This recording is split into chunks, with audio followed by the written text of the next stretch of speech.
Connect FM Canada ਦੇ ਵਿੱਚ ਤੁਹਾਡਾ ਸਵਾਗਤ ਹੈ। ਮੈਂ ਮਨਪ੍ਰੀਤ ਰੰਧਾਵਾ। ਬੀਤੇ ਕੱਲ ਯਾਨੀ ਕਿ ਐਤਵਾਰ ਨੂੰ ਪੰਜਾਬ ਵਿਜੀਲੈਂਸ ਬਿਊਰੋ ਨੇ ਕੇਸ ਦਰਜ ਕਰਤਾ ਔਰ ਕੇਸ ਵੀ ਦਰਜ ਕੀਤਾ ਮਨਪ੍ਰੀਤ ਸਿੰਘ ਬਾਦਲ ਤੇ ਸਾਬਕਾ ਖਜ਼ਾਨਾ ਮੰਤਰੀ ਤੇ ਅੱਜ ਕੱਲ ਨਵੇਂ ਬਣੇ ਭਾਰਤੀ ਜਨਤਾ ਪਾਰਟੀ ਦੇ ਲੀਡਰ ਤੇ ਬੀਜੇਪੀ ਦੇ ਵਿੱਚ ਸ਼ਮੂਲੀਅਤ ਮਨਪ੍ਰੀਤ ਸਿੰਘ ਬਾਦਲ ਨੇ ਤਾਂ ਕੀਤੀ ਸੀ ਕਿ ਸ਼ਾਇਦ ਬਚ ਹੀ ਜਾਈਏ। ਜੇ ਕੋਈ ਕਿਸੇ ਤਰ੍ਹਾਂ ਦੀ ਕੋਈ ਊਣਤਾਈ ਹੋਈ ਹੈ, ਚਾਹੇ ਕੋਈ ਜ਼ਿਆਦਤੀ ਹੋਈ ਆ ਜਾਂ ਕਿਸੇ ਤਰ੍ਹਾਂ ਦਾ ਕੋਈ ਘਪਲਾ ਹੋ ਵੀ ਗਿਆ ਹੋਵੇ ਤੇ ਭਾਜਪਾ 'ਚ ਆ ਕੇ ਸਾਡੀ ਜਾਨ ਛੁੱਟ ਜੂ, ਪਰ ਛੁੱਟੀ ਨਹੀਂ। ਔਰ ਪਿਛਲੇ ਦਿਨਾਂ ਦੇ ਵਿੱਚ ਇਹਨਾਂ ਨੇ ਚੈਲੰਜ ਵੀ ਬੜਾ ਕੀਤਾ ਸੀ, ਪੰਜਾਬ ਦੇ ਮੁੱਖ ਮੰਤਰੀ ਨੂੰ ਚੈਲੰਜ ਕੀਤਾ ਸੀ ਕਿ ਜੋ ਤੇਰੇ ਤੋਂ ਹੁੰਦਾ ਕਰ ਲਾ, ਮੈਂ ਇੱਥੇ ਖੜਾ। ਪਰ ਹੁਣ ਉਹ ਲੁਕੇ ਫਿਰਦੇ ਆ। 6 ਵਿਅਕਤੀਆਂ ਤੇ ਮਨਪ੍ਰੀਤ ਸਿੰਘ ਬਾਦਲ ਦੇ ਸਣੇ 6 ਇਹਦੇ ਵਿੱਚ ਅਧਿਕਾਰੀ ਵੀ ਆ, PCS ਅਫਸਰ ਵੀ ਆ, ਆਮ ਵਿਅਕਤੀ ਵੀ ਆ। 6 ਜਾਣਿਆਂ ਤੇ FIR ਦਰਜ ਹੋਈ ਆ ਔਰ ਇਹਦੇ ਵਿੱਚੋਂ 3 ਜਾਣੇ ਗ੍ਰਿਫਤਾਰ ਕੀਤੇ ਜਾ ਚੁੱਕੇ ਨੇ ਪੰਜਾਬ ਵਿਜੀਲੈਂਸ ਬਿਊਰੋ ਵੱਲੋਂ। ਪਰ ਹਜੇ ਤੱਕ ਮਨਪ੍ਰੀਤ ਸਿੰਘ ਬਾਦਲ ਦਾ ਨਹੀਂ ਕੁਝ ਪਤਾ ਲੱਗਿਆ। ਮੈਂ ਵਿਜੀਲੈਂਸ ਬਿਊਰੋ ਤੋਂ ਪੁੱਛਿਆ ਕਿ ਤੁਹਾਨੂੰ ਕੁਝ ਪਤਾ, ਕਹਿੰਦੇ ਇਹ ਤਾਂ ਉਸੇ ਦਿਨ ਤੋਂ ਗਾਇਬ ਆ ਜਿਸ ਦਿਨ ਇਹਨਾਂ ਨੇ ਪੰਜਾਬ ਦੇ ਮੁੱਖ ਮੰਤਰੀ ਭਗਵੰਤ ਮਾਨ ਨੂੰ ਵੰਗਾਰਿਆ ਸੀ ਕਿ ਜੋ ਕਰਨਾ ਤੂੰ ਕਰ ਲੈ। ਖੈਰ ਇਹ ਸਾਰਾ ਮਾਮਲਾ ਹੈ ਕੀ ਆ, ਇਸ ਬਾਰੇ ਮੈਂ ਤੁਹਾਨੂੰ ਦੱਸਾਂਗਾ ਤੇ ਨਾਲ ਹੀ ਗੱਲ ਕਰਾਂਗੇ ਚੀਨ ਨੇ ਜਿਹੜੀਆਂ ਉੱਥੇ ਏਸ਼ੀਅਨ ਗੇਮਸ ਹੋ ਰਹੀਆਂ ਨੇ ਹਾਂਗਸ਼ੂ ਦੇ ਵਿੱਚ, ਉੱਥੇ 3 ਭਾਰਤ ਦੇ ਖਿਡਾਰੀਆਂ ਨੂੰ ਜਿਹੜੇ ਅਰੁਣਾਚਲ ਪ੍ਰਦੇਸ਼ ਦੇ ਨੇ ਉਹਨਾਂ ਨੂੰ ਜਿਹੜਾ ਆਮ ਤੌਰ ਤੇ ਵੀਜ਼ਾ ਜਾਰੀ ਕੀਤਾ ਜਾਂਦਾ ਸਟੈਂਪ ਲਾ ਕੇ, ਮੋਹਰ ਲਾ ਕੇ, ਉਹ ਨਹੀਂ ਕਹਿੰਦੇ ਤੁਹਾਨੂੰ ਦੇਣਾ, ਕਿ ਤੁਹਾਨੂੰ ਤਾਂ ਕਹਿੰਦੇ ਲੋੜ ਹੀ ਨਹੀਂ ਆ, ਤੁਹਾਨੂੰ ਤਾਂ ਇੱਕ ਸਟੈਪਲ ਕਰਕੇ ਨਾਲ ਨੱਥੀ ਕਰਕੇ ਇੱਕ ਵੀਜ਼ਾ ਦੇ ਦਾਂਗਾ ਕਿਉਂਕਿ ਤੁਸੀਂ ਤਾਂ ਸਾਡੇ ਹੀ ਹੋ। ਇਸ ਗੱਲ ਤੇ ਭਾਰਤ ਸਰਕਾਰ ਨੂੰ ਬੜਾ ਇਤਰਾਜ਼ ਹੋਇਆ। ਕੇਵਲ ਇਤਰਾਜ਼ ਹੀ ਉਹਨਾਂ ਨੇ ਜ਼ਾਹਿਰ ਕੀਤਾ। ਜਿਹੜੇ ਭਾਰਤ ਦੇ ਇਨਫੋਰਮੇਸ਼ਨ ਐਂਡ ਬ੍ਰਾਡਕਾਸਟਿੰਗ ਮਿਨਿਸਟਰ ਨੇ, ਸੂਚਨਾ ਤੇ ਪ੍ਰਸਾਰਣ ਮੰਤਰੀ ਅਨੁਰਾਗ ਠਾਕੁਰ, ਉਹਨਾਂ ਨੇ ਆਪਣਾ ਦੌਰਾ ਕੈਂਸਲ ਕਰਤਾ। ਪਰ ਇੱਥੇ ਮੈਂ ਤੁਹਾਨੂੰ ਦੱਸਦਾ, ਜਿਸ ਤਰ੍ਹਾਂ ਦੀਆਂ ਅੱਖਾਂ ਜਾਂ ਜਿਸ ਤਰ੍ਹਾਂ ਦੀ ਸ਼ਬਦਾਵਲੀ ਦਾ ਪਾਕਿਸਤਾਨ ਹੋਵੇ ਜਾਂ ਕੈਨੇਡਾ ਹੋਵੇ ਇਸ ਤਰ੍ਹਾਂ ਦਾ ਇਸਤੇਮਾਲ ਕੀਤਾ ਜਾਂਦਾ ਭਾਰਤ ਸਰਕਾਰ ਵੱਲੋਂ, ਇਹੋ ਜਿਹੀ ਗੱਲ ਸਾਨੂੰ ਚੀਨ ਦੇ ਮਾਮਲੇ 'ਚ ਨਹੀਂ ਦਿਸਦੀ। ਕਿਉਂਕਿ ਭਾਰਤ ਸਰਕਾਰ ਕਹਿੰਦੀ ਚੀਨ ਦੇ ਖਿਲਾਫ ਅਸੀਂ ਲੜ ਨਹੀਂ ਸਕਦੇ ਕਿਉਂਕਿ ਚੀਨ ਇੱਕ ਬਹੁਤ ਵੱਡੀ ਇਕਨੋਮੀ ਆ। ਇੱਥੇ ਪਤਾ ਨਹੀਂ ਕੀ ਵਿਸ਼ਵ ਗੁਰੂ ਨੂੰ ਹੋ ਜਾਂਦਾ। ਭਾਰਤੀ ਜਨਤਾ ਪਾਰਟੀ ਦੇ ਲੀਡਰ ਤੇ ਸਾਬਕਾ ਖਜ਼ਾਨਾ ਮੰਤਰੀ ਮਨਪ੍ਰੀਤ ਸਿੰਘ ਬਾਦਲ ਉਹ ਮੁਸ਼ਕਿਲ 'ਚ ਇਸ ਕਰਕੇ ਆ ਗਏ ਆ ਕਿ ਇੱਕ ਤਾਂ ਉਹਨਾਂ ਤੇ ਕੇਸ ਦਰਜ ਹੋ ਗਿਆ ਔਰ ਇਹਨਾਂ ਦੇ ਇਲਾਵਾ 5 ਹੋਰ ਵਿਅਕਤੀ ਨੇ ਜਿਹੜੇ ਇਸ ਮਾਮਲੇ ਦੇ ਵਿੱਚ ਫਸੇ ਨੇ। ਸਭ ਤੋਂ ਪਹਿਲਾਂ ਤਾਂ ਮੈਂ ਤੁਹਾਨੂੰ ਇਹ ਦੱਸਦਾ ਕਿ ਇਹ ਮਾਮਲਾ ਹੈ ਕੀ ਆ।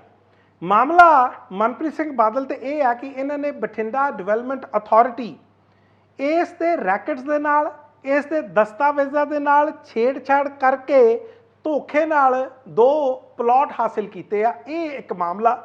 ਔਰ ਇਹਦੇ ਵਿੱਚ ਬੁੱਕ ਕੌਣ ਕੀਤੇ ਗਏ ਨੇ? ਇੱਕ ਤਾਂ ਖਜ਼ਾਨਾ ਮੰਤਰੀ ਸਾਬਕਾ ਮਨਪ੍ਰੀਤ ਸਿੰਘ ਬਾਦਲ ਤਾਂ ਹੈ ਹੀ ਆ, ਅੱਜ ਕੱਲ੍ਹ BJP ਦੇ ਲੀਡਰ ਨੇ। ਦੂਸਰੇ ਨੇ ਇਹ 'ਚ ਰਾਜੀਵ ਕੁਮਾਰ ਔਰ ਤੀਸਰੇ ਨੇ ਇਹਦੇ ਵਿੱਚ ਵਿਕਾਸ ਅਰੋੜਾ। ਇੱਕ ਨੇ ਅਮਨਦੀਪ ਸਿੰਘ, ਪੰਕਜ ਕਾਲੀਆ, ਬਿਕਰਮਜੀਤ ਸਿੰਘ ਸ਼ੇਰਗਿੱਲ। ਬਿਕਰਮਜੀਤ ਸਿੰਘ ਸ਼ੇਰਗਿੱਲ ਮੈਂ ਤੁਹਾਨੂੰ ਦੱਸਦਾ ਇਹ ADC ਆ, ਐਡੀਸ਼ਨਲ ਡਿਪਟੀ ਕਮਿਸ਼ਨਰ ਮੁਕਤਸਰ ਦੇ। ਤੇ ਦੂਸਰੇ ਨੇ ਪੰਕਜ ਕਾਲੀਆ, ਇਹ ਸੁਪਰਿੰਟੈਂਡੈਂਟ ਜਿਹਨੂੰ ਅਸੀਂ ਸੁਪਰਡੈਂਟ ਕਹਿ ਦਿੰਦੇ ਆ, ਜਾਂ ਸਟੇਟ ਆਫੀਸਰ ਨੇ ਇਹ ਗਲਾਡਾ ਦੇ, ਯਾਨੀ ਕਿ greater Ludhiana area development authority, ਇਸ ਦੇ ਇਹ ਸਟੇਟ ਆਫੀਸਰ ਨੇ। ਇਹਨਾਂ ਸਾਰਿਆਂ ਤੇ ਕੇਸ ਦਰਜ ਕਰਤਾ ਪਰ 3 ਜਿਹੜੇ ਸੀ ਉਹ ਫੜੇ ਗਏ ਨੇ ਜਾਂ ਗ੍ਰਿਫਤਾਰ ਹੋ ਗਏ ਨੇ। ਇੱਕ ਤਾਂ ਵਿਕਾਸ ਅਰੋੜਾ, ਇਸ ਨੂੰ ਵੀ ਗ੍ਰਿਫਤਾਰ ਕਰ ਲਿਆ। ਇਸੇ ਤਰ੍ਹਾਂ ਰਾਜੀਵ ਕੁਮਾਰ ਨੂੰ ਵੀ ਗ੍ਰਿਫਤਾਰ ਕਰ ਲਿਆ ਤੇ ਅਮਨਦੀਪ ਸਿੰਘ ਇਹਨੂੰ ਵੀ ਗ੍ਰਿਫਤਾਰ ਕਰ ਲਿਆ ਗਿਆ। ਸੋ ਇਸ ਤੋਂ ਤੁਸੀਂ ਅੰਦਾਜ਼ਾ ਲਾ ਸਕਦੇ ਹੋ ਸਕਦਾ ਜਦੋਂ ਅਸੀਂ ਇਹ ਪ੍ਰੋਗਰਾਮ ਕਰ ਰਹੇ ਹਾਂ, ਹੋ ਸਕਦਾ ਕਈ ਗ੍ਰਿਫਤਾਰੀਆਂ ਉਦੋਂ ਵੀ ਹੋ ਗਈਆਂ ਹੁਣ। ਤੇ ਮੈਂ ਜਦੋਂ ਪੰਜਾਬ ਵਿਜੀਲੈਂਸ ਬਿਊਰੋ ਨੂੰ, ਉਹਨਾਂ ਦੇ ਸੀਨੀਅਰ ਅਧਿਕਾਰੀਆਂ ਨੂੰ ਪੁੱਛਿਆ ਕਿ ਮਨਪ੍ਰੀਤ ਬਾਦਲ ਦਾ ਕੀ ਬਣਿਆ, ਉਹਨਾਂ ਨੂੰ ਕਦੋਂ ਗ੍ਰਿਫਤਾਰ ਕਰਨਾ, ਕਹਿੰਦੇ ਜੀ ਉਹ ਤਾਂ ਇਸ ਟਾਈਮ ਉਹਨਾਂ ਦਾ ਪਤਾ ਹੀ ਨਹੀਂ ਲੱਗ ਰਿਹਾ, ਉਹ ਤਾਂ ਉਸੇ ਦਿਨ ਤੋਂ ਗਾਇਬ ਆ ਜਦੋਂ ਉਹਨਾਂ ਨੇ ਪੰਜਾਬ ਦੇ ਮੁੱਖ ਮੰਤਰੀ ਭਗਵੰਤ ਮਾਨ ਨੂੰ ਇੱਕ ਪ੍ਰੈਸ ਕਾਨਫਰੰਸ ਕਰਕੇ ਵੰਗਾਰਿਆ ਸੀ। ਮੇਰੇ ਤੇ ਜਿਹੜਾ ਫਾਈਨੈਂਸ਼ੀਅਲ ਇੰਪ੍ਰੋਪਰਾਈਟੀ ਇਸ ਕੇਸ 'ਚ ਬਣਾ ਰਹੇ ਆ, ਦਰਅਸਲ ਮੈਂ ਤੁਹਾਡੇ ਜ਼ਰੀਏ ਭਗਵੰਤ ਮਾਨ ਨੂੰ ਮੇਰਾ ਸੁਨੇਹਾ ਕਿ ਭਗਵੰਤ, ਨਾ ਤਾਂ ਮੈਂ ਤੇਥੋਂ ਡਰਦਾ ਤੇ ਨਾ ਮੈਂ ਤੇਰੀ ਵਿਜੀਲੈਂਸ ਤੋਂ ਡਰਦਾ। ਔਰ ਭਗਵੰਤ, ਮੈਂ ਤੈਨੂੰ ਨਸੀਹਤ ਵੀ ਕਰੂੰਗਾ कि जिन्नी तेरी हैसियत है और जिन्नी तेरी औकात है तेरे मन च ना रह जाए यार कि मैं सीएम बनया सी ते मैं मनप्रीत का नुकसान नहीं कर सकिया या मनप्रीत नूं मैं बर्बाद नहीं कर सकिया ते मैनू तू राजा वेडिंग ना समझ ली कि अद्धी रात नूं टोपी पा के मास्क पा के ते मैं तेरे गोडे हथ ला दूंगा। ये मेरी फितरत है नहीं। कि भगवंत मान हुण तू कायम हो जा, जो हुंदा तेरे तो तू कर ला, मैं किते नहीं जांदा। पर नज़र पता नहीं क्यों नहीं आ रहे। खैर आउणा चाहीदा सी शामिल होण तफ्तीश दे विच। दूरों धमकियां देणियां या प्रैस कॉन्फ्रेंस दे विच चेतावनियां देना वखरीਆਂ ਗੱਲਾਂ ਹੁੰਦੀਆਂ, पर ਜਦੋਂ केस ਦਾ ਸਾਹਮਣਾ ਕਰਨਾ ਪੈ ਜੇ ਤੇ ਫਿਰ ਮੈਨੂੰ ਲੱਗਦਾ ਮਾਮਲਾ ਬਿਲਕੁਲ ਹੋਰ ਤਰ੍ਹਾਂ ਦਾ ਬਣ ਜਾਂਦਾ। ਇਹਨਾਂ ਤੇ ਜਿਹੜੀਆਂ ਧਾਰਾਵਾਂ ਲੱਗੀਆਂ ਨੇ ਉਹ ਵੀ ਸੁਣ ਲਓ। 420 यानी कि इन्होंने धोखाधड़ी की आ। 467 फोर्जरी की आ। फोर्जरी मतलब कि दस्तावेज़ों का हेरा फेर की आ, उन्होंने हेरा फेरी हुई आ। 468 की आ फोर्जरी चीटिंग ते 471 IPC की धारा इंडियन पीनल कोड की वो होंगी आ जिहदे विच तुसीं जाली दस्तावेज़ एक तरह का उन्होंने इस्तेमाल करते हो और उन्होंने इस्तेमाल करके किसी तरह का कोई फायदा लेने हो, ये भी उहदे विच आ। इस तो अलावा 120 भी यानी कि क्रिमिनल कॉन्सपरेसी एक साजिश के अधीन ये सारा कुछ होया। और इस तो अलावा प्रिवेंशन ऑफ करप्शन एक्ट का ये धारावां लगियां ने ते IT इन्फॉर्मेशन टैक्नोलॉजी ये एक्ट भी ये लगा। और ਜਿਹੜੇ ਜਿਹੜੇ व्यक्ति ये बुक किए गए ने वो तो तुहानूं मैं दस ही दिता। हुण तुसीं देखो, सब तो पहले तो तुहानूं मैं ये दसदा कि ये शिकायत कोई सरकार दी नहीं आ, कोई आम बंदे दी नहीं आ, बल्कि इन्हां दी पार्टी जिहदे विच मनप्रीत सिंह बादल गए ने, भारतीय जनता पार्टी दे अपने ही लीडर, इन्हां दे कुलीग, इन्हां दे साथी मनप्रीत सिंह बादल दे ਸਰੂਪ ਚੰਦ ਸਿੰਗਲਾ ने यह शिकायत की सी सितंबर सन 2021 दे विच। और बठिंडा दे विच पंजाब दी जिहड़ा विजिलेंस ब्यूरो का दफ्तर आ उत्थे जाके इन्होंने शिकायत की सी। और उहदे विच इन्होंने खुलासा किया सी कि मनप्रीत सिंह बादल ने धोखे दे नाल उत्थे 2 बड़ियां प्राइम प्रॉपर्टीज़ प्लॉट ले लिया। मैं ये भी दसदा कि जदों ये शिकायत हुई सी उस वेले तक हजे तक ਸਰੂਪ ਚੰਦ ਸਿੰਗਲਾ ने भारतीय जनता पार्टी ज्वाइन नहीं सी कीती, हजे भी वो श्रोमणी अकाली दल दे विच ही सी ते उस वक्त तक मनप्रीत सिंह बादल भी कांग्रेस दे विच ही सी। बल्कि तुसीं याद करो जिहड़ियां सन 2022 दीयां चोणां होईयां ने, ये दोने ਸਰੂਪ ਚੰਦ ਸਿੰਗਲਾ ते मनप्रीत सिंह बादल आपस दे विच एक दूसरे के विरोध दे विच लड़े सी, बठिंडे अर्बन तो। पर यह वक्री गल आ कि दोने हार गए। पर उदों तुहानूं ये भी याद होना कि मनप्रीत सिंह बादल की मदद कर रहा सी श्रोमणी अकाली दल। प्रकाश सिंह बादल उदों जिउंदे सी ते उन्हां दिनां दे विच ਸਰੂਪ ਚੰਦ ਸਿੰਗਲਾ ने अपनी ही पार्टी यानी कि श्रोमणी अकाली दल ते ये इल्ज़ाम लाए सी कि कैंडीडेट मैं तुहाडा ते मदद तुसीं कर रहे हो मनप्रीत सिंह बादल की। कहंदे ये की गल हुई? बाद दे विच कदे उन्हां दी स्टेटमेंट नहीं आई श्रोमणी अकाली दल की कि नहीं ਸਰੂਪ ਚੰਦ ਸਿੰਗਲਾ जी कैंडीडेट तो तुसीं होए साडे ते असीं मदद भी तुहाडी कर रहे हैं, कोई इस ते बयान नहीं। खैर अगे चलते हैं। इस तो बाद तुसीं देखो ਇਹਦੇ ਵਿੱਚ ਕੰਪਲੇਂਟ ਦੇ ਵਿੱਚ ਇਹੀ ਗੱਲ ਸੀ ਕਿ ਕਿਸ ਤਰ੍ਹਾਂ ਇਹਨਾਂ ਨੇ ਧੋਖੇ ਦੇ ਨਾਲ ਕਮਰਸ਼ੀਅਲ ਪਲਾਟਸ ਨੂੰ ਜਿਹੜੇ ਕਿ ਪ੍ਰਾਈਮ ਪ੍ਰਾਪਰਟੀ ਸੀ ਜਿਨ੍ਹਾਂ ਦੀ ਕੀਮਤ ਬਹੁਤ ਸੀ ਉਹਨਾਂ ਨੂੰ ਕਿਸ ਤਰ੍ਹਾਂ ਰੈਜ਼ੀਡੈਂਸ਼ੀਅਲ ਪਲਾਟਸ ਦੇ ਵਿੱਚ ਕਨਵਰਟ ਕਰ ਲਿਆ ਗਿਆ। ਔਰ ਉਸ ਤੋਂ ਬਾਅਦ ਮਨਪ੍ਰੀਤ ਸਿੰਘ ਬਾਦਲ ਨੇ ਆਪਣਾ ਇਨਫਲੂਐਂਸ ਯੂਜ਼ ਕਰਕੇ ਜਿਹੜਾ ਇਹਨਾਂ ਦਾ ਅਸਰ ਰਸੂਖ ਸੀ ਬਤੌਰ ਖਜ਼ਾਨਾ ਮੰਤਰੀ ਜਾਂ रुतबा, उस रुतबे का इस्तेमाल करके इन्होंने वो 2 प्लॉट लै ले, अपने नाँ करा ले। जिहड़ियां मुढ़लियां इन्वेस्टिगेशनस हुई मैं उस बारे तुहानूं जानकारी जरूर दूंगा। जो मुढ़ली जांच की पंजाब विजिलेंस ब्यूरो ने, एक तो उन्होंने कहा कि जिहड़ा IP एड्रैस आ इनू वैसे इंटरनेट प्रोटोकॉल एड्रैस भी कह दिंदे आ, यानी कि तुहाडे किस कंप्यूटर तो कोई चीज़ फाइल हुई आ या कोई लिखी गई है, कोई सुनेहा भेजा गया, मैसेज भेजा गया, ये IP एड्रैस हुंदा जिहड़ा सारा कुछ पता ला दिंदा। और ये जिहड़ा सिंगल एक ही एड्रैस तो ये जिन्नियां इस दियां प्लॉट्स दियां नीलामियां हुई सी इहदे लई जिहड़ियां अर्जियां दाखिल कीतियां गईयां सी वो एक ही कंप्यूटर तो कीतियां गईयां सी। इस तरह समझो इहनूं, यानी कि इहदे पिछे साजिश सी। जदों इहदी बिडिंग करके अर्जियां प्लॉट्स दे लई पाईयां जा रहीआं सी, ये सारा कुछ एक ही IP एड्रैस तो हो रहा सी, जिस तरह मर्जी तुसीं इहनूं समझ लो। ਔਰ ਇਸ ਦੇ ਵਿੱਚ ਵਿਜੀਲੈਂਸ ਬਿਊਰੋ ਦਾ ਕਹਿਣਾ ਕਿ ਪੂਰਾ ਸਾਡੇ ਕੋਲ ਪੁਖਤਾ ਸਬੂਤ ਨੇ, ਠੋਸ ਸਬੂਤ ਨੇ, ਵਾਟਰ ਟਾਈਟ ਕੇਸ ਆ, ਇਹ ਉਹਨਾਂ ਦਾ ਕਹਿਣਾ। ਔਰ ਸਾਡੇ ਕੋਲ ਇਲੈਕਟ੍ਰੋਨਿਕ ਐਵੀਡੈਂਸ ਵੀ ਆ, ਯਾਨੀ ਕਿ ਇਸ ਮਾਮਲੇ ਦੇ ਵਿੱਚ ਕਿਸ ਤਰ੍ਹਾਂ ਪੈਸਿਆਂ ਦਾ ਆਦਾਨ ਪ੍ਰਦਾਨ ਹੋਇਆ, ਕਿਸ ਤਰ੍ਹਾਂ ਜਿਹੜੀਆਂ ਬਿਡਿੰਗ ਸੀ, ਨਿਲਾਮੀ ਲਈ ਜਿਹੜੀਆਂ ਅਰਜ਼ੀਆਂ ਸੀ ਉਹ ਕਿੱਥੋਂ ਕਿੱਥੋਂ ਆਈਆਂ, ਕਿਹਦੇ ਕੰਪਿਊਟਰ ਤੇ ਬਹਿ ਕੇ ਆਈਆਂ, ਕਿਸ ਦਾ ਕੰਪਿਊਟਰ ਇਸਤੇਮਾਲ ਹੋਇਆ, ਇਹ ਸਾਰਾ ਕੁਝ ਯਾਦ ਆ। ਔਰ ਜਦੋਂ ਇਹ ਹੋਇਆ ਇੱਕ ਦਿਨ ਬਾਅਦ ਹੀ ਇਹਦਾ ਸੇਲ ਐਗਰੀਮੈਂਟ ਹੋ ਜਾਂਦਾ, ਜਿੱਦਣ ਇਹ ਨਿਲਾਮੀ ਹੁੰਦੀ ਆ। ਤੇ ਇਹ ਵੈਸੇ ਮੈਂ ਤੁਹਾਨੂੰ ਦੱਸਦਾ, ਇਹ ਭਾਰਤੀ ਜਨਤਾ ਪਾਰਟੀ ਦਾ 6ਵਾਂ ਮੰਤਰੀ ਆ ਜਿਹੜੇ ਭੱਜ ਭੱਜ ਕੇ ਭਾਰਤੀ ਜਨਤਾ ਪਾਰਟੀ ਜਾਂਦੇ ਸੀ, ਕਾਂਗਰਸੀ ਉਹ ਫੜੇ ਗਏ, ਉਹਨਾਂ ਨੂੰ ਰਾਸ ਨਹੀਂ ਆਈ, ਜਾਂ ਜਿਹੜੀ ਗੱਲ ਦੀ ਉਹ ਉਮੀਦ ਕਰਕੇ ਭੱਜੇ ਸੀ ਕਿ ਸ਼ਾਇਦ ਇਸ ਭਗਵਾਂ ਪਾਰਟੀ ਦੇ ਵਿੱਚ ਜਾ ਕੇ ਕੋਈ ਬਚਾਅ ਹੋਊ, ਉਹ ਬਚਾਅ ਹੋਇਆ ਨਹੀਂ। ਹੁਣ ਤੁਸੀਂ ਦੇਖੋ ਜੁਲਾਈ 24 ਦੇ ਵਿੱਚ, ਤੁਹਾਨੂੰ ਯਾਦ ਹੋਣਾ 24 ਜੁਲਾਈ ਨੂੰ ਇਸੇ ਸਾਲ ਦੀ ਮੈਂ ਗੱਲ ਕਰ ਰਿਹਾ, ਉਦੋਂ ਵੀ ਇਸੇ ਮਨਪ੍ਰੀਤ ਸਿੰਘ ਬਾਦਲ ਨੂੰ ਬਠਿੰਡਾ ਵਿਜੀਲੈਂਸ ਬਿਊਰੋ ਨੇ ਬੁਲਾ ਕੇ 4 ਘੰਟੇ ਤੋਂ ਵੀ ਵੱਧ ਪੁੱਛਗਿੱਛ ਕੀਤੀ ਸੀ। ਤੇ ਉਸ ਵੇਲੇ ਜਦੋਂ 4 ਘੰਟੇ ਤੋਂ ਵੀ ਵੱਧ ਪੁੱਛਗਿੱਛ ਹੋਈ ਮਨਪ੍ਰੀਤ ਬਾਦਲ ਤੋਂ, ਜਦੋਂ ਬਾਹਰ ਆਇਆ ਤੇ ਇਹਨੂੰ ਪੱਤਰਕਾਰਾਂ ਨੇ ਪੁੱਛਿਆ ਜੀ ਕੀ ਕੁਝ ਹੋਇਆ, ਕਹਿੰਦੇ ਜੀ ਝੂਠ ਬੋਲੀ ਜਾਂਦੇ ਆ, ਬੰਡਲ ਆਫ ਲਾਈਸ, ਸਿਰਫ ਤੇ ਸਿਰਫ ਝੂਠਾਂ ਦਾ ਪਲਿੰਦਾ, ਕੁਝ ਹੈ ਹੀ ਨਹੀਂ ਇਹਨਾਂ ਕੋਲੇ।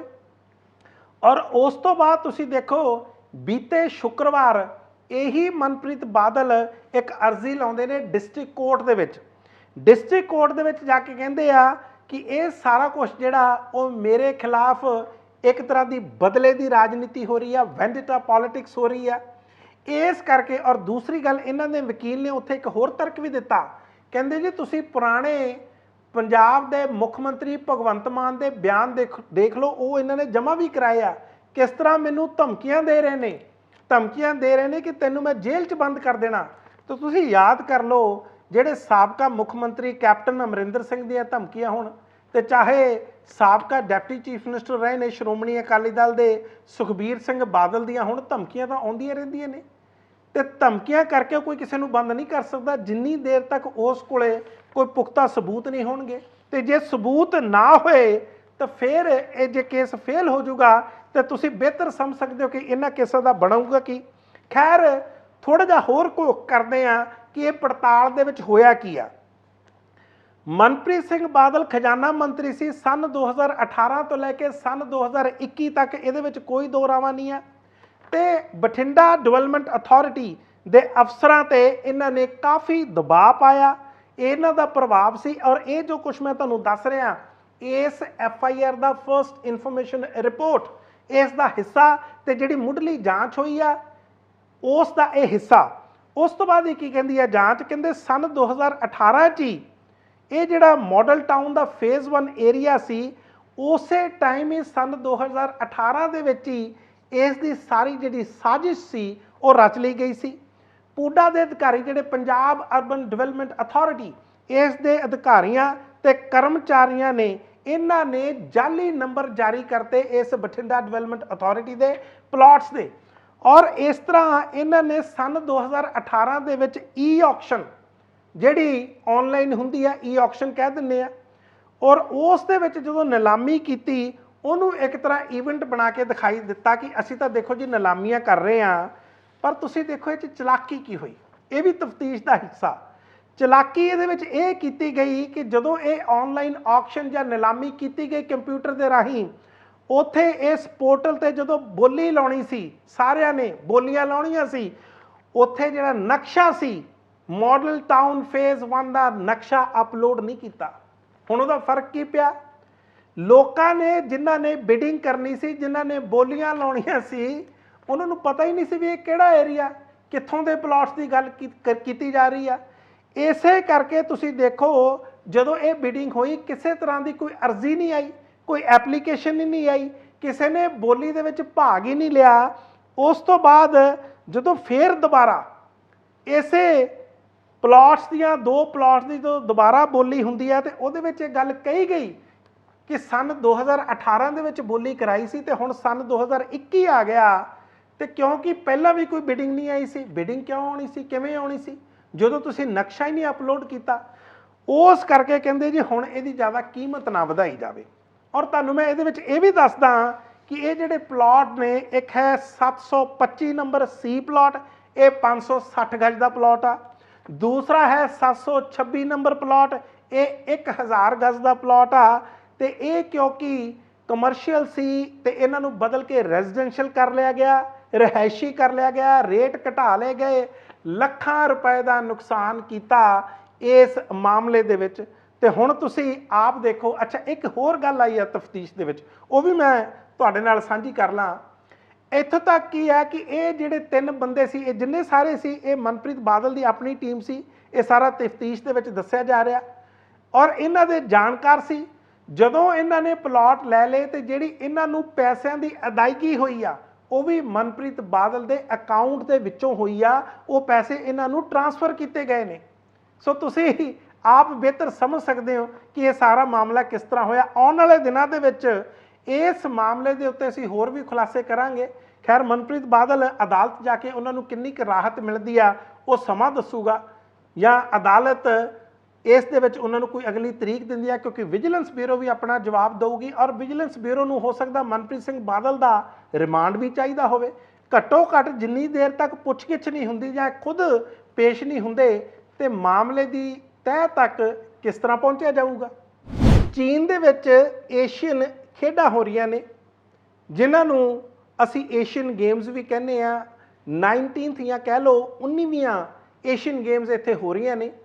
ਤੇ ਭਾਰਤ ਦੇ 3 ਖਿਡਾਰੀ ਜਾਣੇ ਸੀ। ਮੈਂ ਤੁਹਾਨੂੰ ਨਾਂ ਦੱਸਦਾ, ਇਹ ਅਰੁਣਾਚਲ ਪ੍ਰਦੇਸ਼ ਦੇ ਆ।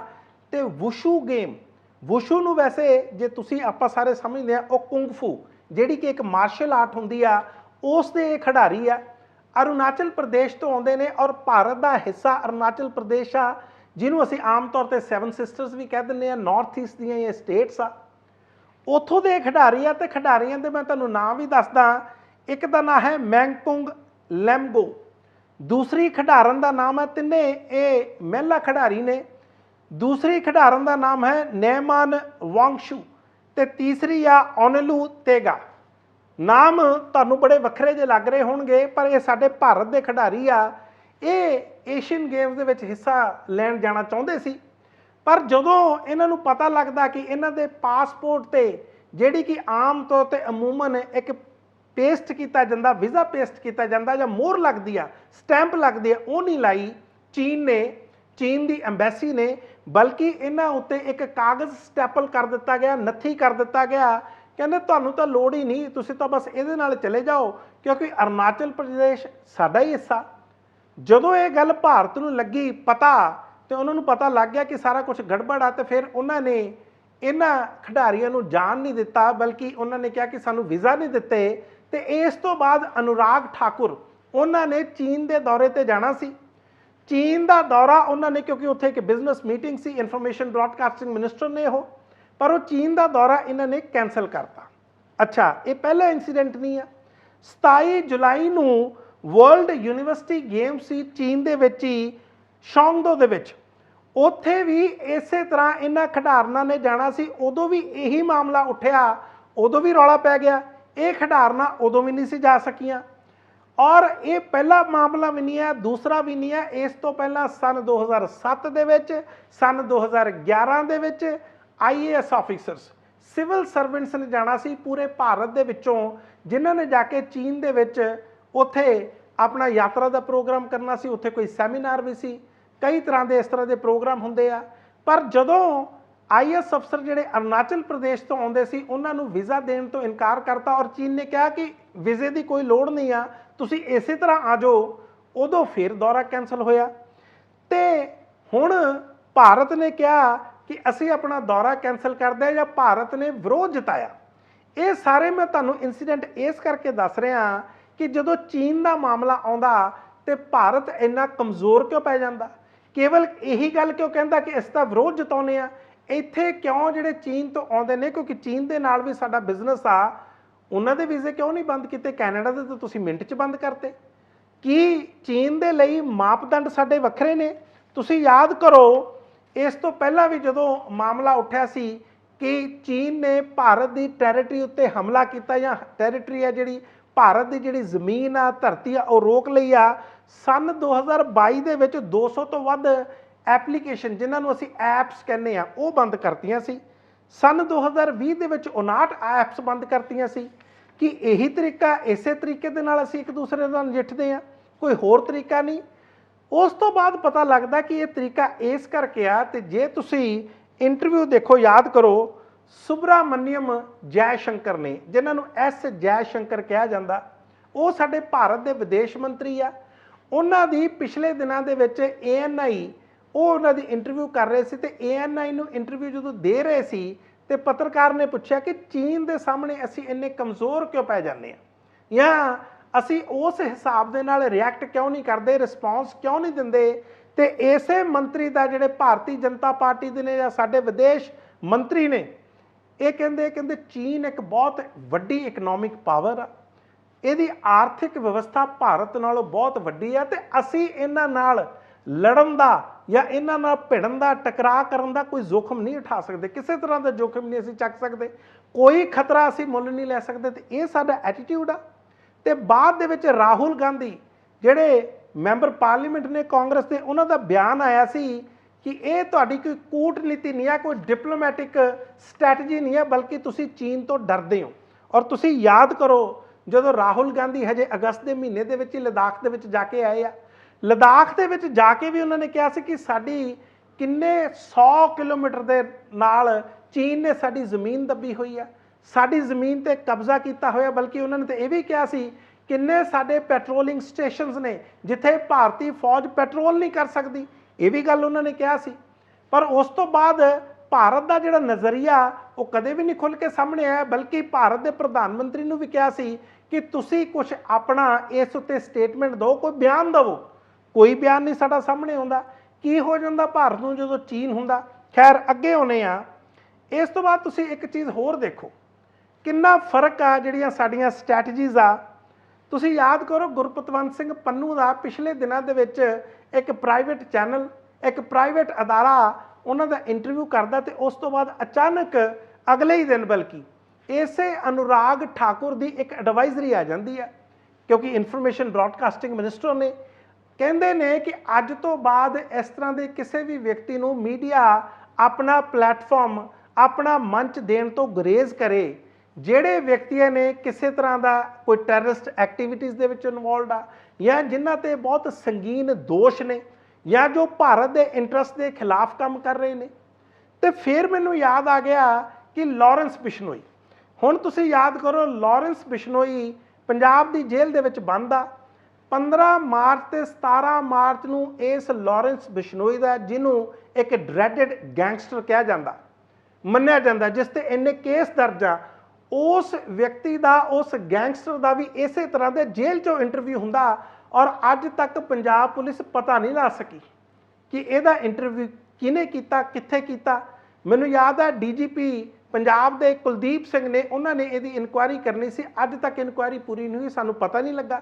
ਬਲਕਿ ਪਿਛਲੇ ਦਿਨਾਂ ਦੇ ਵਿੱਚ 17 ਸਤੰਬਰ ਨੂੰ WhatsApp ਦੇ ਉੱਤੇ ਜਿਹੜਾ ਮੋਨੂ ਮਨੇਸਰ ਆ, ਮੋਨੂ ਮਨੇਸਰ ਕੌਣ ਆ, ਜਿਨ੍ਹਾਂ ਨੂੰ ਪਿਛਲੇ ਦਿਨਾਂ ਦੇ ਵਿੱਚ ਹਰਿਆਣਾ ਪੁਲਿਸ ਲੱਭਦੀ ਫਿਰਦੀ ਸੀ, ਔਰ ਜਿਸ ਉੱਤੇ ਦੋਸ਼ ਨੇ ਕਿ ਇਸ ਨੇ ਰਾਜਸਥਾਨ ਦੇ 2 ਵਿਅਕਤੀਆਂ ਦੀ ਲਿੰਚਿੰਗ ਕੀਤੀ, ਨਾਲ ਮਿਲ ਕੇ ਉਹਨਾਂ ਨੂੰ ਮਾਰਿਆ ਕੁੱਟਿਆ, ਇੰਨਾ ਕੁ ਮਾਰਿਆ ਕੁੱਟਿਆ ਕਿ ਉਹਨਾਂ ਦੀ ਮੌਤ ਹੋ ਜਾਂਦੀ ਆ। ਤੇ ਬਾਅਦ ਦੇ ਵਿੱਚ ਇਹ ਭੱਜ ਜਾਂਦਾ। ਹਰਿਆਣਾ ਪੁਲਿਸ ਕਹਿੰਦੀ ਹੈ ਸਾਨੂੰ ਤਾਂ ਪਤਾ ਨਹੀਂ ਲੱਗਦਾ। ਔਰ ਉਸ ਤੋਂ ਬਾਅਦ ਤੁਹਾਨੂੰ ਯਾਦ ਕਰੋ, 31 ਜੁਲਾਈ ਨੂੰ ਵਿਸ਼ਵ ਹਿੰਦੂ ਪ੍ਰੀਸ਼ਦ ਇੱਕ ਉੱਥੇ ਮੰਚ ਕੱਢਦੀ ਆ, ਜਾਂ ਇਹ ਕਹਿ ਲਓ ਕਿ ਇੱਕ ਉੱਥੇ ਜਲੂਸ ਕੱਢਦੀ ਆ, ਇੱਕ ਪ੍ਰੋਸੈਸ਼ਨ ਕੱਢਦੀ ਆ, ਮੋਨੂ ਮਨੇਸਰ ਦਾ ਵੀ ਉਹਦੇ ਵਿੱਚ ਨਾਂ ਆਉਂਦਾ। ਹੁਣ ਪਤਾ ਲੱਗਾ ਕਿ ਮੋਨੂ ਮਨੇਸਰ ਜਦੋਂ ਰਾਜਸਥਾਨ ਪੁਲਿਸ ਦੇ ਹੱਥ ਆਉਂਦਾ ਤੇ ਉਹਦੀ ਪੁੱਛਗਿੱਛ ਕੀਤੀ ਜਾਂਦੀ ਹੈ। ਪਹਿਲਾਂ ਤਾਂ ਖੈਰ ਹਰਿਆਣਾ ਪੁਲਿਸ ਫੜਦੀ ਨਹੀਂ ਸੀ, ਬਾਅਦ ਦੇ ਵਿੱਚ ਪ੍ਰੈਸ਼ਰ ਪਿਆ, ਹਰਿਆਣਾ ਪੁਲਿਸ ਨੇ ਮੋਨੂ ਮਨੇਸਰ ਨੂੰ ਫੜ ਲਿਆ। ਜਦੋਂ ਰਾਜਸਥਾਨ ਪੁਲਿਸ ਇਹਨੂੰ ਫੜ ਕੇ ਲੈ ਕੇ ਗਈ ਮੋਨੂ ਮਨੇਸਰ ਨੂੰ, ਤੇ ਫਿਰ ਪਤਾ ਲੱਗਾ ਕਿ ਇਹ ਤਾਂ ਲਾਰੈਂਸ ਬਿਸ਼ਨੋਈ ਦੇ ਨੇੜੇ ਆ। ਲਾਰੈਂਸ ਬਿਸ਼ਨੋਈ ਨਾਲ ਗੱਲਬਾਤ ਕਰਦਾ ਔਰ ਆਪਣੇ ਆਪ ਨੂੰ ਕਾਓ ਵਿਜੀਲੈਂਟ, ਜਿਹੜਾ ਕਿ ਗਊ ਰੱਖਿਅਕ ਹੁੰਦਾ, ਉਹ ਕਹਾਉਂਦਾ। ਔਰ ਬਾਅਦ ਦੇ ਵਿੱਚ ਇਹ ਵੀ ਪਤਾ ਲੱਗਾ ਕਿ ਲਾਰੈਂਸ ਬਿਸ਼ਨੋਈ ਦੀ ਘੱਟੋ ਘੱਟ 5 ਇਸ ਤਰ੍ਹਾਂ ਦੇ ਜਿਹੜੇ ਗਊ ਰੱਖਿਅਕ ਨੇ, ਜਿਨ੍ਹਾਂ ਨੂੰ ਕਾਓ ਵਿਜੀਲੈਂਟਸ ਕਿਹਾ ਜਾਂਦਾ, ਉਹਨਾਂ ਦੇ ਨਾਲ ਲਗਾਤਾਰ ਇਨ ਟੱਚ ਆ। ਔਰ ਤੁਸੀਂ ਇੱਕ ਚੀਜ਼ ਹੋਰ ਦੇਖੋ, ਲਾਰੈਂਸ ਬਿਸ਼ਨੋਈ ਤੇ ਕਿਸ ਤਰ੍ਹਾਂ ਦੇ ਇਲਜ਼ਾਮ ਨੇ। ਉਹ ਪ੍ਰਾਈਮ ਸਸਪੈਕਟ ਆ, ਜਿਹਨੇ ਖੁਦ ਮਾਰਿਆ ਸੀ ਜਾਂ ਮਰਵਾਇਆ ਸੀ, ਜਿਹੜਾ ਜ਼ਿੰਮੇਵਾਰੀ ਵੀ ਗੋਲਡੀ ਬਰਾੜ ਨੇ ਬਾਅਦ ਦੇ ਵਿੱਚ ਲਈ ਸੀ ਕਿ ਸ਼ੁਭਦੀਪ ਸਿੰਘ ਸਿੱਧੂ ਦਾ ਕਤਲ ਤਾਂ ਇਹਨਾਂ ਨੇ ਕਰਾਇਆ, ਉਹ ਪ੍ਰਾਈਮ ਸਸਪੈਕਟ ਆ, ਸਭ ਤੋਂ ਮੁੱਖ ਦੋਸ਼ੀ ਆ ਉਹ। ਤੇ ਉਹ ਬੰਦਾ ਮੋਨੂ ਮਨੇਸਰ ਨਾਲ ਗੱਲ ਕਰ ਰਿਹਾ। ਔਰ ਸਾਨੂੰ ਇੱਥੇ ਇਹ ਵੀ ਨਹੀਂ ਭੁੱਲਣਾ ਚਾਹੀਦਾ ਕਿ ਪਿਛਲੇ ਦਿਨਾਂ ਦੇ ਵਿੱਚ ਖਬਰਾਂ ਇਹ ਵੀ ਆਈਆਂ ਸੀ ਕਿ ਜਿਹੜੀ ਸ਼ੁਭਦੀਪ ਸਿੰਘ ਸਿੱਧੂ ਦੇ ਕਤਲ ਦੀ ਸਾਜ਼ਿਸ਼ ਸੀ ਉਹ ਉੱਤਰ ਪ੍ਰਦੇਸ਼ ਦੇ ਵਿੱਚ ਰਚੀ ਗਈ ਸੀ। ਤੇ ਕੀ ਫਿਰ ਜਦੋਂ ਲਾਰੈਂਸ ਬਿਸ਼ਨੋਈ ਇੰਟਰਵਿਊਜ਼ ਦਿੰਦਾ ਉਦੋਂ ਕਿਸੇ ਤਰ੍ਹਾਂ ਦਾ ਕੋਈ ਬੈਨ ਨਹੀਂ ਲਾਇਆ ਜਾਂਦਾ ਜਾਂ ਕੋਈ ਐਡਵਾਈਜ਼ਰੀ ਨਹੀਂ ਜਾਰੀ ਕੀਤੀ ਜਾਂਦੀ ਕਿ ਉਹਨੂੰ ਪੂਰੀ ਤਰ੍ਹਾਂ ਖੁੱਲ੍ਹ ਦਿੱਤੀ ਜਾਂਦੀ ਹੈ ਇਸ ਤਰ੍ਹਾਂ ਦੇ ਅਨਸਰਾਂ ਨੂੰ। ਔਰ ਤੁਸੀਂ ਇਹ ਵੀ ਯਾਦ ਕਰੋ ਉਹਨਾਂ ਇੰਟਰਵਿਊਜ਼ ਦੇ ਵਿੱਚ ਹੀ ਇਹੀ ਲਾਰੈਂਸ ਬਿਸ਼ਨੋਈ ਕਹਿੰਦਾ ਮੈਂ ਸਲਮਾਨ ਖਾਨ ਨੂੰ ਮਾਰਨ ਦੀ ਸਾਜ਼ਿਸ਼ ਰਚੀ ਸੀ, ਅਸੀਂ ਪਲੈਨਿੰਗ ਕੀਤੀ ਸੀ। ਤੇ ਅੱਜ ਤੱਕ ਮੁੰਬਈ ਪੁਲਿਸ ਜਾਂ ਮਹਾਰਾਸ਼ਟਰ ਦੀ ਪੁਲਿਸ ਇਸ ਨੂੰ ਪ੍ਰੋਡਕਸ਼ਨ ਵਾਰੰਟ ਤੇ ਕਿਉਂ ਨਹੀਂ ਲੈ ਕੇ ਗਈ ਤਾਂ ਕਿ ਪੁੱਛਗਿੱਛ ਕੀਤੀ ਜਾ ਸਕੇ। ਕਿਸੇ ਹੋਰ ਨੇ ਇਸ ਤਰ੍ਹਾਂ ਦਾ ਖੁਲਾਸਾ ਕੀਤਾ ਹੁੰਦਾ ਤੇ ਹੁਣ ਤੱਕ ਤੁਹਾਨੂੰ ਪਤਾ ਹੀ ਕੀ ਕੁਝ ਹੋ ਜਾਣਾ ਸੀ। ਤੇ ਇਸ ਤਰ੍ਹਾਂ ਲੱਗਦਾ ਕਿ ਸ਼ਾਇਦ ਇਸ ਵਿਅਕਤੀ ਨੂੰ ਕਿਤੇ ਪ੍ਰੋਟੈਕਟ ਤਾਂ ਨਹੀਂ ਕੀਤਾ ਜਾ ਰਿਹਾ। ਤੁਸੀਂ ਦੇਖੋ ਭਾਰਤੀ ਜਨਤਾ ਪਾਰਟੀ ਦਾ ਪਿਛਲੇ ਦਿਨਾਂ ਦੇ ਵਿੱਚ ਹਾਲ ਦੇਖੋ। ਇਹ ਜਿਹੜੀ ਅਸੀਂ ਗੱਲਾਂ ਕਰ ਰਹੇ ਹਾਂ ਇਹਦੇ ਨਾਲ ਚਾਹੇ ਡੋਮੈਸਟਿਕ ਪੋਲਿਟਿਕਸ ਦੇ ਵਿੱਚ ਤੇ ਚਾਹੇ ਇੰਟਰਨੈਸ਼ਨਲ ਪੋਲਿਟਿਕਸ ਦੇ ਵਿੱਚ ਕਿਸ ਤਰ੍ਹਾਂ ਜਿਹੜਾ ਉਹਨਾਂ ਦਾ ਪੱਧਰ ਆ ਉਹ ਲਗਾਤਾਰ ਥੱਲੇ ਆਇਆ। ਤੁਸੀਂ ਯਾਦ ਕਰੋ ਹੁਣੇ ਸਪੈਸ਼ਲ ਸੈਸ਼ਨ ਖਤਮ ਹੋਇਆ, ਪਿਛਲੇ ਹਫਤੇ ਹੀ ਖਤਮ ਹੋਇਆ, ਸ਼ੁੱਕਰਵਾਰ ਨੂੰ ਪਾਰਲੀਮੈਂਟ ਦਾ ਸਪੈਸ਼ਲ ਸੈਸ਼ਨ ਬੁਲਾਇਆ ਗਿਆ ਸੀ। ਪਰ ਉੱਥੇ ਭਾਰਤੀ ਜਨਤਾ ਪਾਰਟੀ ਦੇ ਸਾਊਥ ਦਿੱਲੀ ਦੇ ਮੈਂਬਰ ਪਾਰਲੀਮੈਂਟ ਰਮੇਸ਼ ਬਦੂਰੀ ਕਿੱਦਾਂ ਖੁੱਲ੍ਹ ਕੇ ਦਾਨਿਸ਼ ਅਲੀ ਬਹੁਜਨ ਸਮਾਜ ਪਾਰਟੀ ਦੇ MP ਨੇ ਉਹਨਾਂ ਨੂੰ ਕਿਸ ਤਰ੍ਹਾਂ ਗਾਲਾਂ ਕੱਢ ਰਹੇ ਨੇ। ਅਸੀਂ ਤਾਂ ਕੈਮਰੇ ਤੇ ਉਹ ਚੀਜ਼ਾਂ ਦੱਸ ਵੀ ਨਹੀਂ ਸਕਦੇ ਜਿਸ ਤਰ੍ਹਾਂ ਦੀਆਂ ਗੱਲਾਂ ਕਰ ਰਹੇ ਨੇ, ਕਦੇ ਉਗਰਵਾਦੀ ਕਦੇ ਅੱਤਵਾਦੀ, ਕੀ ਕੁਝ ਨਹੀਂ ਕਿਹਾ ਜਾ ਰਿਹਾ। ਔਰ ਉਸ ਤੋਂ ਬਾਅਦ ਤੁਸੀਂ ਇੱਕ ਚੀਜ਼ ਹੋਰ ਦੇਖੋ ਕਿ ਬਾਕੀ ਭਾਰਤੀ ਜਨਤਾ ਪਾਰਟੀ ਦੇ ਜਿਹੜੇ MP ਨੇ ਕੋਈ ਉਹਨਾਂ ਨੂੰ ਕੰਡੈਮ ਨਹੀਂ ਕਰ ਰਹੇ, ਕੋਈ ਆਲੋਚਨਾ ਨਹੀਂ ਕਰ ਰਹੇ, ਬਲਕਿ ਇਹ ਕਹਿ ਰਹੇ ਨੇ, ਕਹਿੰਦੇ ਇਹ ਜਿਹੜੇ ਉਸ ਦੇ ਮਗਰ ਪੈ ਜਾਂਦੇ ਨੇ, ਦਾਨਿਸ਼ ਅਲੀ ਦੇ ਮਗਰ ਪੈ ਜਾਂਦੇ ਨੇ, ਕਹਿੰਦੇ ਇਹ ਤਾਂ ਹੈ ਹੀ ਇਸ ਤਰ੍ਹਾਂ ਦਾ। ਇਹਨਾਂ ਦੇ ਰਵੀ ਕਿਸ਼ਨ ਨੇ, ਇੱਕ ਫਿਲਮਾਂ ਦੇ ਐਕਟਰ ਨੇ, ਖਾਸ ਤੌਰ ਤੇ ਭੋਜਪੁਰੀ ਫਿਲਮਾਂ 'ਚ ਕੰਮ ਕਰਦੇ ਨੇ। ਰਵੀ ਕਿਸ਼ਨ ਤਾਂ ਇਹ ਕਹਿੰਦੇ ਦਸੰਬਰ ਦੇ ਵਿੱਚ ਵੀ ਮੇਰੇ ਨਾਲ ਇਹਨਾਂ ਨੇ ਬਦਤਮੀਜ਼ੀ ਕੀਤੀ ਸੀ। ਔਰ ਹਜੇ ਤੱਕ ਹਾਊਸ ਦੇ ਲੀਡਰ ਦਾ ਕਿਸੇ ਤਰ੍ਹਾਂ ਬਿਆਨ ਨਹੀਂ ਹੈ। ਹਾਊਸ ਦੇ ਲੀਡਰ ਭਾਰਤ ਦੇ ਪ੍ਰਧਾਨ ਮੰਤਰੀ ਨੇ ਨਰਿੰਦਰ ਮੋਦੀ, ਜਿਨ੍ਹਾਂ ਨੇ ਕਿਹਾ ਸੀ ਕਿ ਨਵੀਂ ਪਾਰਲੀਮੈਂਟ ਬਣੀ ਆ ਔਰ ਇੱਥੇ ਹੁਣ ਕੇਵਲ ਤੇ ਕੇਵਲ ਡੈਮੋਕ੍ਰੇਸੀ ਦੀ ਗੱਲ ਹੋਊਗੀ, ਲੋਕਤੰਤਰ ਦੀ ਗੱਲ ਹੋਊਗੀ, ਨਵੀਂ ਸਪਿਰਿਟ ਦੇ ਨਾਲ ਜਾਵਾਂਗੇ। ਪਰ ਜਿਹੜਾ ਇਹ ਸੈਸ਼ਨ ਖਤਮ ਹੋਇਆ ਇਹ ਤਾਂ ਬੜੇ ਮਾੜੇ ਨੋਟ ਤੇ ਖਤਮ ਹੋਇਆ। ਔਰ ਇਹਨਾਂ ਦੇ ਨਾਲ ਇਹ ਰਮੇਸ਼ ਬਧੂਰੀ ਦੇ ਨਾਲ ਰਵੀ ਸ਼ੰਕਰ ਪ੍ਰਸਾਦ ਬੈਠੇ ਹੁੰਦੇ ਆ। ਇਸੇ ਤਰ੍ਹਾਂ ਭਾਰਤ ਦੇ ਇੱਕ ਸਾਬਕਾ ਸਿਹਤ ਮੰਤਰੀ ਹਰਸ਼ ਵਰਧਨ ਉਹ ਵੀ ਨਾਲ ਬੈਠੇ ਹੁੰਦੇ ਆ ਰਮੇਸ਼ ਬਧੂਰੀ ਦੇ ਸਾਹਮਣੇ ਔਰ ਦੋਨੇ ਹੱਸ ਰਹੇ ਹੁੰਦੇ ਆ। ਦੋਨੇ ਸੀਨੀਅਰ ਪਾਰਲੀਮੈਂਟੇਰੀਅਨਸ ਆ, ਮੈਂਬਰ ਪਾਰਲੀਮੈਂਟ ਨਾਲ ਸਾਬਕਾ ਕੈਬਨਿਟ ਮੰਤਰੀ ਰਹੇ ਆ। ਬਜਾਏ ਕਿ ਇਸ ਰਮੇਸ਼ ਬਧੂਰੀ ਨੂੰ ਸਮਝਾਉਣ ਦੇ ਇਹ ਹੱਸ ਰਹੇ ਹੁੰਦੇ ਆ। ਹਜੇ ਤੱਕ ਕਿਸੇ ਤਰ੍ਹਾਂ ਦੀ ਕੋਈ ਅਪੋਲੋਜੀ ਨਹੀਂ ਆਈ, ਕਿਸੇ ਤਰ੍ਹਾਂ ਦੀ ਜਾਂ ਕੋਈ ਮਾਫੀ ਮੰਗੀ ਗਈ ਹੋਵੇ ਕਿ ਸਾਡੇ ਤੋਂ ਇਹ ਗਲਤ ਜਿਹੜੀ ਬਿਆਨਬਾਜ਼ੀ ਹੋ ਗਈ ਆ। ਮੈਨੂੰ ਤਾਂ ਇਹ ਲੱਗਦਾ ਕਿ ਆਉਣ ਵਾਲੇ ਦਿਨਾਂ ਦੇ ਵਿੱਚ ਰਮੇਸ਼ ਬਧੂਰੀ ਨੂੰ ਇਸ ਤਰ੍ਹਾਂ ਦੀਆਂ ਗੱਲਾਂ ਕਰਨ ਦਾ, ਗਾਲਾਂ ਕੱਢਣ ਦਾ ਪਾਰਲੀਮੈਂਟ ਦੇ ਵਿੱਚ ਸ਼ਾਇਦ ਇਨਾਮ ਮਿਲ ਜੇ, ਸ਼ਾਇਦ ਇਹਨਾਂ ਨੂੰ ਕੈਬਨਿਟ ਮੰਤਰੀ ਬਣਾ ਦਿੱਤਾ ਜਾਵੇ। ਇਸ ਤਰ੍ਹਾਂ ਦੀਆਂ ਗੱਲਾਂ ਵੀ ਆਉਂਦੀਆਂ। ਇੱਕ ਚੀਜ਼ ਹੋਰ ਤੁਹਾਡੇ ਨਾਲ ਮੈਂ ਜਾਂਦਾ ਜ਼ਰੂਰ ਡਿਸਕਸ ਕਰ ਲਾਂ ਕਿ ਤੁਸੀਂ ਦੇਖੋ ਪਿਛਲੇ ਦਿਨਾਂ ਦੇ ਵਿੱਚ ਇੱਕ ਕੰਪੈਰੀਜ਼ਨ ਹੋ ਰਿਹਾ ਸੀ। ਕਹਿੰਦੇ ਜੀ ਜੇ ਅਮਰੀਕਾ ਉਸਾਮਾ ਬਿਨ ਲਾਦਨ ਨੂੰ ਮਾਰ ਸਕਦਾ ਪਾਕਿਸਤਾਨ ਦੇ ਵਿੱਚ ਜਾ ਕੇ 2 ਮਈ ਸਨ 2011 ਨੂੰ, ਤੇ ਭਾਰਤ ਨੇ ਜੇ ਕੀਤਾ, ਹਜੇ ਤੱਕ ਤਾਂ ਵੈਸੇ ਪ੍ਰੂਵ ਨਹੀਂ ਹੋਇਆ, ਜੇ ਭਾਰਤ ਨੇ ਜਾ ਕੇ ਹਰਦੀਪ ਸਿੰਘ ਨਿੱਜਰ ਨੂੰ ਮਾਰ ਵੀ ਦਿੱਤਾ ਤਾਂ ਕਿੱਡੀ ਕੁ ਵੱਡੀ ਗੱਲ ਆ।